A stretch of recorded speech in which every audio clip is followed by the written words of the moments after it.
আমাদের অনেকের ধারণা শুধুমাত্র আদালত সাক্ষীকে হাজির করার আদেশ দিতে পারে এবং আদালত সাক্ষীর জবানবন্দি গ্রহণ করতে পারে, কিন্তু পুলিশও হাজির করতে পারে, আবার জবানবন্দি গ্রহণ করতে পারে। ফৌজদারি কার্যবিধি 1898 এর আলোকে আমরা এই বিষয়গুলো আজকে জানব। ফৌজদারি কার্যবিধির 160 ধারায় বলা হয়েছে, কোনো ঘটনার সম্বন্ধে জানার জন্য কোনো ব্যক্তি বা সাক্ষীকে লিখিত আদেশ দিয়ে হাজির হবার জন্য বলতে পারে। অর্থাৎ পুলিশের কোনো ব্যক্তি বা সাক্ষীকে হাজির করার ক্ষমতা আছে। 161 ধারা অনুসারে পুলিশ সাক্ষীকে মৌখিকভাবে পরীক্ষা করতে পারে। তবে এখানে আরেকটি বিষয় বলা হয়েছে, কোনো প্রশ্নের জবাব যদি সেই ব্যক্তিকে ফৌজদারি দোষে অভিযুক্ত বা দণ্ডে বা বাজেয়াপ্তির দিকে টেনে নেয়, তাহলে তাকে এমন প্রশ্নের উত্তর দিতে বাধ্য করা যাবে না। এখানে মূলত পুলিশের ক্ষমতার সীমাবদ্ধতা টানা হয়েছে। পুলিশ মৌখিক পরীক্ষা করতে পারলেও ব্যক্তিটি যদি প্রশ্নের উত্তর দিলে ফৌজদারি অপরাধে অভিযুক্ত হয়, তাহলে তাকে সে প্রশ্নের উত্তর দিতে বাধ্য করা যাবে না।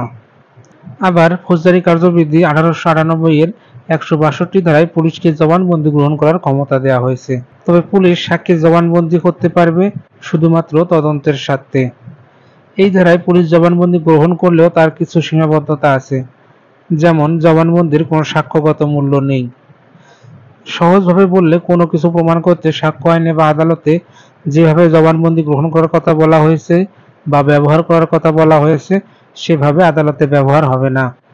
যে বিবৃতি বা জবানবন্দি দিবে তাকে স্বাক্ষর করতে হবে না। তবে ব্যতিক্রম হিসেবে বলা আছে, যখন সাক্ষী সাক্ষ্য অস্বীকার করে তখন পুলিশের কাছে জবানবন্দি ব্যবহার করা যেতে পারে।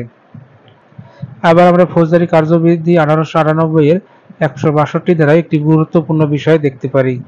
এখানে সাক্ষ্য আইনের 24 ধারার আলোকে বলা হয়েছে, জবানবন্দি গ্রহণ করার সময় কোনো প্রকার ভয়ভীতি দেখানো যাবে না, হুমকি বা প্রতিশ্রুতি দেওয়া যাবে না।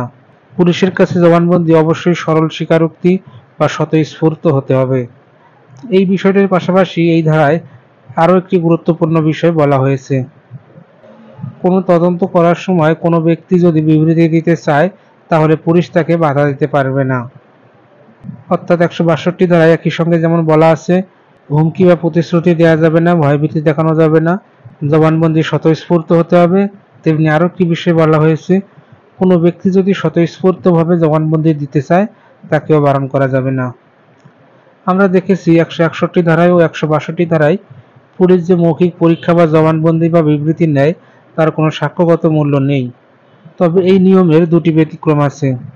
যদি মৃত্যুকালীন বিবৃতি হয়, মৃত্যুর আগে মৃত্যুর কারণ সম্বন্ধে কিছু বলে যায় ও সেই ব্যক্তি মারা যায়, সেক্ষেত্রে সেটি সাক্ষ্য হিসেবে ব্যবহার করা যাবে। এবং অপর কারণটি হচ্ছে, যদি বিবৃতি জেরা করা হয়, বিরোধী পক্ষ বিবৃতি জেরা করলে তার সাক্ষ্য হিসেবে ব্যবহার করা যাবে।